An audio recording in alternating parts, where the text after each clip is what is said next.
Hello. I am a grateful believer in Jesus Christ.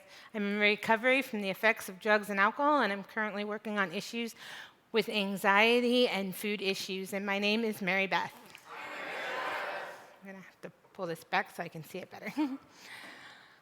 Okay, I already said that. I prayed for a verse that would be the best for my testimony, and God gave me the verse from Micah 7 through 10. But me, I'm not giving up. I'm sticking around to see what God will do. I'm waiting for God to make things right. I'm counting on God to listen to me. Don't enemy crow over me. I'm down, but I'm not out. I'm sitting in the dark right now, but God is my light. I can take God's punishings and rage. I deserve it. I sinned, but it's not forever. He's on my side and going to get me out of this. He'll turn on the lights and show me his ways. I'll see the whole picture and how right he is, and my enemy will see it too and be discredited, yes, disgraced. This enemy who kept taunting, so where is this God of yours? I'm going to see it with these, my own eyes. My enemy disgraced, trashed in the gutter. There were many times that I wanted to give up during the many trials that I will soon discuss, but God was right there, and each time I eventually got back up and surrendered my life back to Christ. I was born into a pretty dysfunctional family in Paterson, New Jersey on October 30th of 1982, and my sister was born in 86. We soon moved to Punta Gorda, Florida, and my biological father had drank a lot, and he participated in using a lot of illegal drugs. My mom had been abused by her adopted family when she was young, and unfortunately, she hadn't received help, so she acted out very aggressively towards my sister and I. Many nights we were punished by being smothered with blankets and pillows until we almost passed out, had our heads slammed into cabinets or other hard furniture, and many other abusive acts. Almost every night, my mother and my father would get in very physically abusive altercations, which often brought the police to our door. Right after my 7th birthday, I had a friend over to spend the night, and when we were all sleeping on the couch, my dad had sexually assaulted her. The next day, she went to her parents, and they called the cops, and my biological father was arrested. I held a lot of guilt for that for years because I felt like because I knew how my dad was, because he was doing that to me also, I could have somehow protected her and stopped it from happening. But after counseling for that, I realized I was completely powerless over my father's actions. Prior to my mother's divorce, many men were in and out of our life, including the one she became engaged to and had fortunately died of a heart attack. Mom had also introduced my sister and I to nudist colony parties where we were groomed by our mother to become completely naked and were sexually assaulted by several older men. She also thought nothing was wrong when she had to stay at hotels with her when she was sleeping with other men in the bed next to us. I come to find out years later that grooming and that assault that was going on at those parties is actually considered a form of sex trafficking. Prior to my mother's divorce, many men were in and out of our lives, including the one she became engaged to, like I said. Sorry. When I was 10, my mom had officially gotten divorced. It was around this time that she met a decent man, and they soon got married. This man adopted my sister and I and took care of our family. The family definitely still had its ups and downs, but it was stronger and better than it had been before. So one night, while I was spending the night at my friend's house, I was unable to sleep, and I was experiencing spiritual warfare. At this point, I'd already given my life to Christ, but was seriously doubting him. It was this night that I clearly heard God tell me that he was right here and would always be there to guide and protect me. I knew from that moment on that not only was Christ real, but he would always be there for me, even when I would run from him. And that's been the truth throughout my life. While going to school, I was always picked on. I was always quite a little bit heavier than my peers, and I so desperately wanted to fit in. But I acted out only occasionally because I was very, very afraid of the repercussions I would get from my mother, who was still very physically abusive. You see, I was not only receiving abuse from my peers, but was going home and receiving it from my mother also, which has helped me today in educating other kids about being kind, because you never truly know what their peers are going through. I was very involved in my church and my youth group and had given my heart to Christ at the age of 10. The church and youth group were my escape from the chaos at home with my mom. And in high school, I never had a serious boyfriend, even though I wanted one, so I decided to quit focusing on boys and focus more on church. After high school, I became a student missionary to San Antonio, Texas for 3 months, working with underprivileged children and youth. I saw the effects of what drugs and alcohol did to families, and I swore I wouldn't go down that path. While I was there, I was sure I was going to come home and go to college and become a medical missionary, but God had other plans. I came home and got my CNA license and started working at a nursing home, which is where I met my first husband. We were married within a year of knowing each other and pretty quickly moved to Tennessee to start our lives together. I was happy to be free from my mother's controlling, abusive ways, but with that freedom came a lot of problems. At 21 years old, I started experimenting with drugs, and immediately my mom and husband thought they could fix me. So they got me involved in Celebrate Recovery. I had no willingness to change, though. I so badly hated myself that I even tried hurting myself by jumping out of a second-story window, which caused me to almost lose my foot, and I had to have 5 surgeries, which caused me to get even more deeper into my drug addiction. I did get involved in the Long Hollow CR in Tennessee, and I even got to meet John Baker at the one-day summit, but my cycle of addiction only got worse and followed us to Pennsylvania. See, I always thought geographical changes would be best, but that's not the case. With my addiction also came a lot of infidelity and eventually even prostitution, as well as more human trafficking. Once again, my mom thought she could save me by moving us back to Florida, which actually caused my addiction to hit an ultimate low, since I had now found IV drug addiction. I finally started to realize that for me, geographical changes weren't going to help me because I always brought me with me. In 2011, I didn't realize what I was getting myself into, and I was coerced into joining an escort service, more human trafficking, where I experienced yet again actual sex trafficking. I had experienced it previous, but this was what most would consider real sex trafficking for the first time as an adult, but to an even deeper level. I was blessed to have only endured that terrible abuse for only a short time, since I was able to find a way to run away in the middle of the night.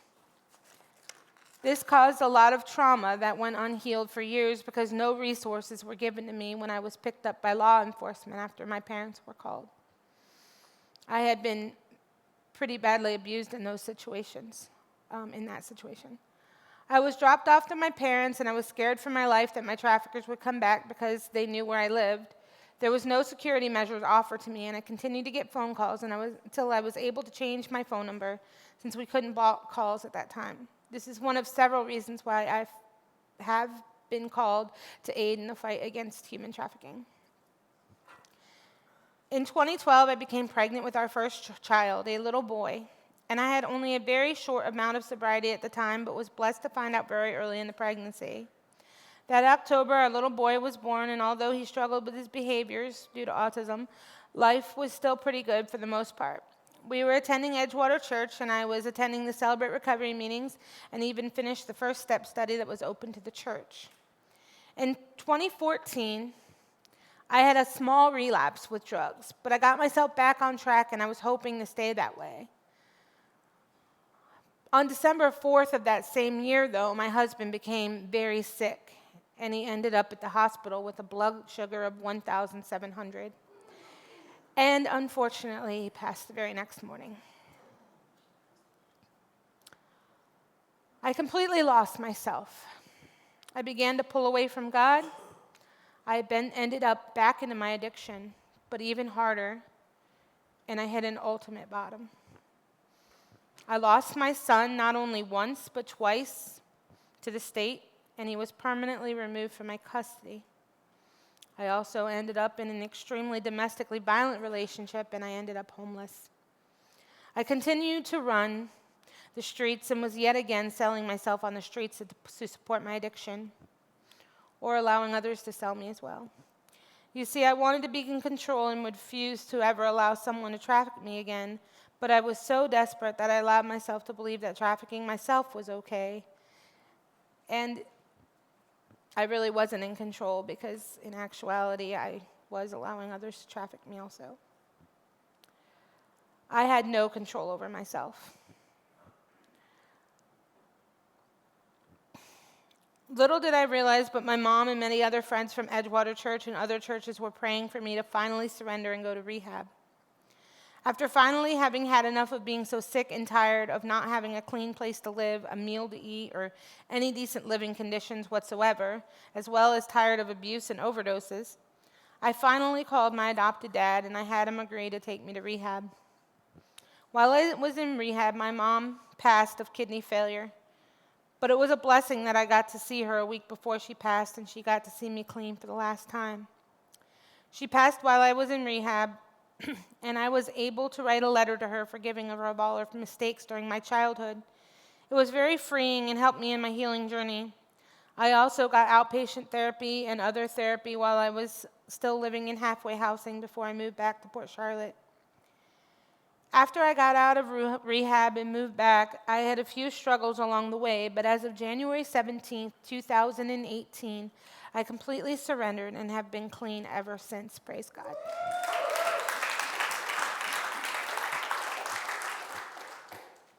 Around this time, I also met an amazing man who today I call my husband, Andrew. He's proud of that. After about 6 months, we became engaged, and around that same time, I finished my first step study since being clean again through Celebrate Recovery. In 2019, I was able to go on an Emmaus retreat, and that really started changing my life. Highly recommend it. I had prayed about it, and my doctors thought it would be best for my health if I had bariatric surgery. So that July I did, and 2 weeks later, I became pregnant with our now 4-year-old daughter, Charity. Yes, 2 weeks. In 2021, I decided to get back more involved in Celebrate Recovery for my food issues and anxiety, and it really did help me. And the following step study, I was honored to be asked to co-lead it. That step study was truly life-changing.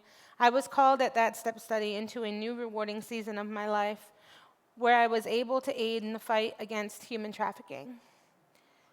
That lasted for over 2 years. Today, I'm still involved with helping with the fight, and I'm available to be a survivor speaker, but realized that God called me to step away so that I could get some healing that I still needed.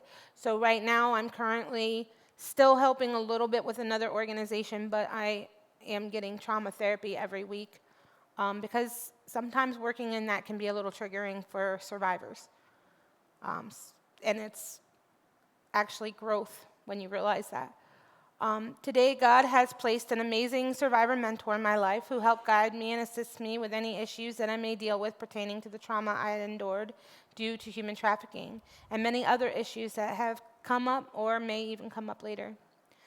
I've started some deep trauma therapy, and I had an amazing opportunity to get a lot more healing, which I didn't even realize I needed. My mentor also gave me the opportunity recently to share my story as well as my poetry at her gala. This opportunity empowered me a lot, and this is when I realized that God has equipped me with an amazing testimony that needs to be continuously shared in hopes that other survivors will gain hope and confidence that they also can become an overcomer. In February of 2022, my now husband and Andrew and I had felt like we really needed to commit our relationship to Christ. So we finally got married on February 26th, and I was blessed to have my son, Caleb, walk me down the aisle. Yes, my son, who I lost in my addiction. My son, due to my recovery, is still a part of our life. He's an open adoption, so he can still see us and be a part of his sister's life also, since they absolutely adore each other. They love each other very much. In February of 2022, I was also officially offered the substitute teacher position in Charlotte County, which I'm able to do part-time because I'm on disability. I absolutely love working with these kids, and I'm grateful that even though I'm physically disabled, I'm still able to work with them and be used by God. I work today. God has also recently made it possible to see my son every other month or so, and we've got to attend many events with him, including birthday parties, holidays, and his school plays. I also get to drive him to different events and plays that we take him to as a family. God has made it possible for me to be a volunteer as a peer advocate for the Southwest Florida Children's Network, also known as DCF. Yes, the same DCF that took my child. They are now allowing me to mentor other mothers who are in jeopardy of losing their children. I get to mentor mothers who, like me, have lost their children to the system.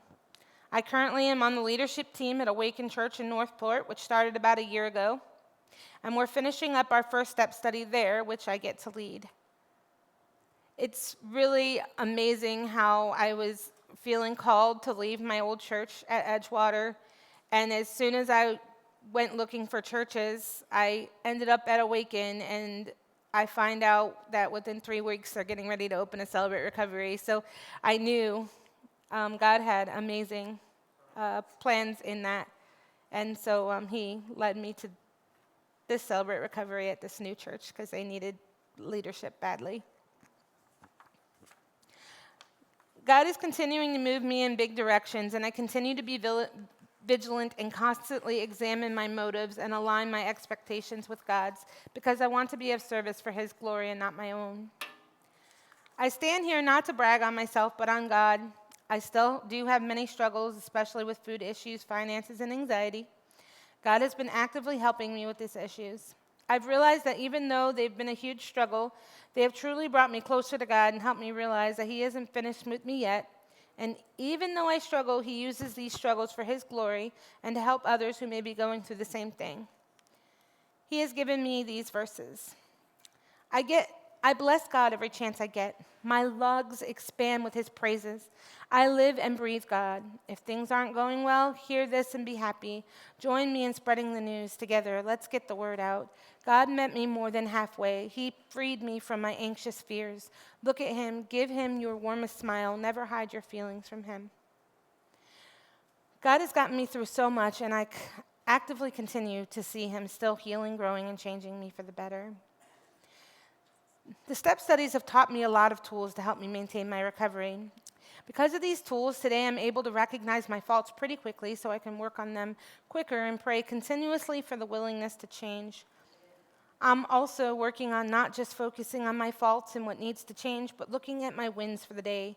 And when I realize what I'm doing right, it encourages me to keep pushing forward and realize that even though I'm not where I want to be, I'm moving towards that, and I'm not in any way a failure like I used to view myself in the past. Another thing recently God revealed to me was that my family throughout the generations have been under attack by generational curses. My sister and I were able to locate my mother's adoptive parents through Ancestry.com back in January, and we got to talk to their children since both my grandparents had passed. We learned that my grandmother and my mother both died at the age of 57, both from complications to diabetes. My grandmother, mother, and I were all sexually assaulted by our fathers. My grandmother, my mother, and I were all victims of domestic violence. And all 3 generations struggled with a lot of sexual sin. And that's just some of them. It was also revealed that my mother's biological sister, who she never met, had trafficked a couple of her children, and my mother assisted in trafficking and exploiting both her daughters. So when I learned this, I went to a prayer warrior friend of mine and decided right there that all these generational curses would end right here and would no longer be passed on. We prayed to break all the generational curses placed upon my family throughout the generations, and I today believe firmly that they are broken. In January, I also was able to finally have my bariatric revision surgery done, since the first one didn't work to becoming pregnant too soon. This has helped me with my issues with food and weight loss. I recommitted myself to the fight against my food issues, and I'm having faith that God will guide me into a new, healthier lifestyle. Today, through my trauma therapy and CR, I'm able to continue peeling the onion and growing in my healing and recovery journey. God has given me this verse to end with, Psalm 71, 20 through 21. Though you have made me see troubles many and bitter, you will restore my life again. From the depths of the earth, you will again bring me up. You will increase my honor and comfort me once more.